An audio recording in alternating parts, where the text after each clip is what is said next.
everybody, it's Brittany. So today I'm going to go over how you take a homeopathic remedy, both in a pill form as well as a liquid form. It's not difficult, but I know that if you haven't done it before, it can feel very foreign. So I'll just show you the process for both. Okay, so first, pill form. So this is a tube like you would buy at a health food store. The tubes sometimes look different colors, different sizes, yada, yada, yada. They all work exactly the same way. It's just whatever brand you get.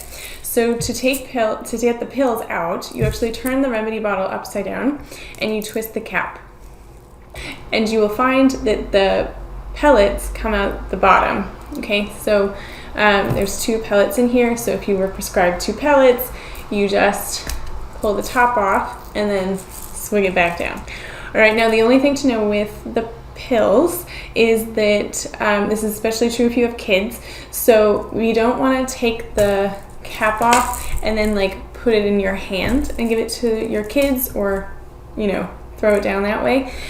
You really want the pill to only touch this remedy bottle and your mouth. So if you've got kids, you want them to put the pills right in their mouth. You can either pour it in or they can do it themselves. It seems that sometimes, so especially with kids, like if you are putting it on your hand, you might get some of the remedy. So, and some people are very sensitive, so some people might react if that happens. And so you'll essentially be taking a little bit of your kid's remedy, so you don't necessarily want that to be true. And we want to make sure that the entire force of the dose is going straight into your mouth. For whatever reason, it just seems to work better that way. If you forget once or twice, it's not a big deal. Don't worry, you haven't like completely ruined it. It's just for optimum benefit, you want it to get straight into your mouth. Okay, so for liquid doses, this is the form that I'll prescribe it in. You will get a bottle like this from me. Some homeopaths do something similar. Sometimes what a homeopath will do is have you buy pellets, because from health food stores you can really only buy the pellets. They don't really sell liquid doses. I don't think I've ever seen that. So they'll tell you to buy pellets and then tell you how to make your own liquid dose. The liquid dose, really all it is, so this is a solution of vodka and water. Good old cheap vodka and water. The vodka is only there to stabilize it so that it doesn't go bad. I like this method because I can just keep it in my bathroom on a shelf with the other medicines or whatever, or you can put it wherever you're going to remember on your nightstand, and you don't have to ever worry about it going bad. Most homeopaths, if they tell you how to make it at home, will have you put a few pellets into a glass of water and then take a teaspoon or so of that water, and that will be your dose. And then you keep the glass of water either in the fridge for a couple days, or maybe you throw it out and you make it new every day. There's different ways of doing it. It works just as well. I just like this because it's convenient to not have to make the remedy again every couple days, and you get to keep it wherever it's most convenient. You don't have to remember to go to the fridge.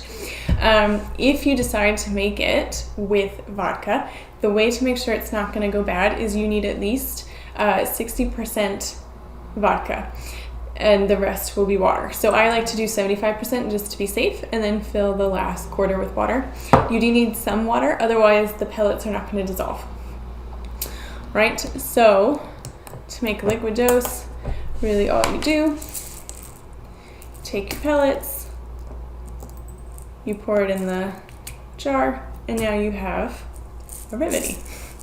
Now if you are making this yourself and you're putting it in a glass of water, putting it in your fridge, for example, for it to be medicated, you don't have to wait for the pellets to dissolve. You can just take it right away. You don't have to sit there stirring, okay? Because they may never dissolve. It's still medicated, so it just doesn't matter. All right. Then I like to, because I, for one, have a lot of remedies floating around, so I always like to label my bottles. So also this way, your spouse or kids don't think that you just have a glass of water sitting in your fridge that they gulp down one day.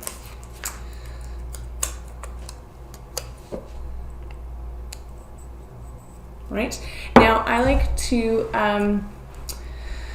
have dropper bottles. Not everybody does dropper bottles. I like them because you know exactly what dose you're getting every single day. You can be very precise, 1 drop, 2 drops, 3 drops, etc. The thing I don't like about making up a remedy in a glass of water and then taking a sip or taking a teaspoon is every teaspoon is slightly different. Every sip is slightly different. And so this way I like that I know the dose is going to be the same every day, which does make a difference if someone's particularly sensitive. So that's why I stick with this method. Now, whether or not you're taking pellets or liquid, it's best not to take the remedy around food. So, you know, wait 15 minutes after you've finished a meal, or you can have it 15 minutes before. Same with brushing your teeth. You know, it may not be the best to take your remedy and then brush your teeth right after.